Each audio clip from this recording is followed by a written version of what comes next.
Bercerita tentang gunung, selalu ada mitos dan cerita rakyat yang berkembang.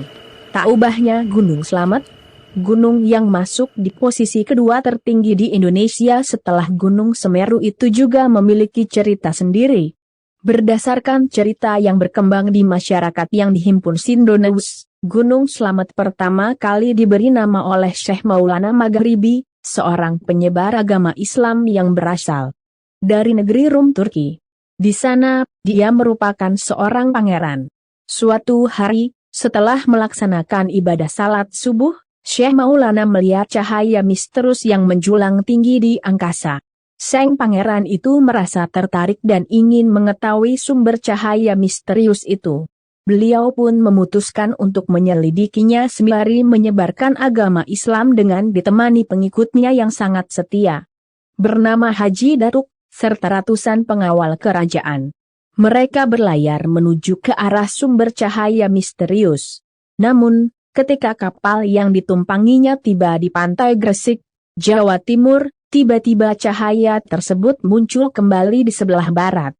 Dia pun memutuskan untuk ke arah barat hingga sampai di pantai Pemalang, Jawa Tengah. Di pantai Pemalang, Syekh Maulana menyuruh hulu balangnya untuk pulang ke Turki.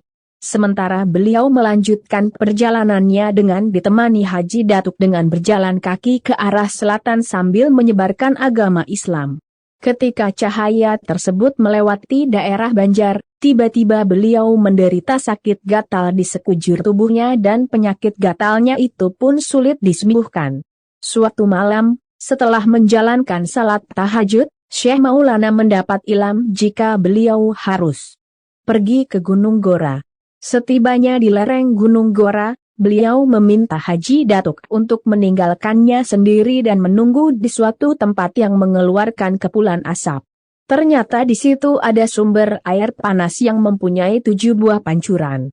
Syekh Maulana memutuskan tinggal di sana untuk berobat dengan mandi secara teratur di sumber air panas yang memiliki 7 buah mata air. Berkat kemanjuran air panas itu, akhirnya penyakit yang dideritanya sembuh total. Kemudian Syekh Maulana memberi nama tempat ini menjadi Pancuran 7. Penduduk sekitar menyebut Syekh Maulana dengan nama Mbah Atas Angin karena datang dari negeri yang jauh. Kemudian Syekh Maulana Maghribi memberi gelar kepada Haji Datuk dengan sebutan Rusuludi yang dalam bahasa Jawa berarti Batur Keng Adi, abdi yang setia.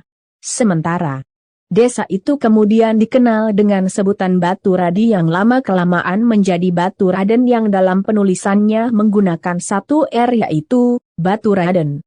Karena Syekh Maulana mendapat kesembuhan penyakit gatal dan keselamatan di lereng Gunung Gora maka beliau mengganti nama menjadi Gunung. Itulah cerita tentang Gunung Slamet. Sekian dan terima kasih telah menonton video ini sampai selesai.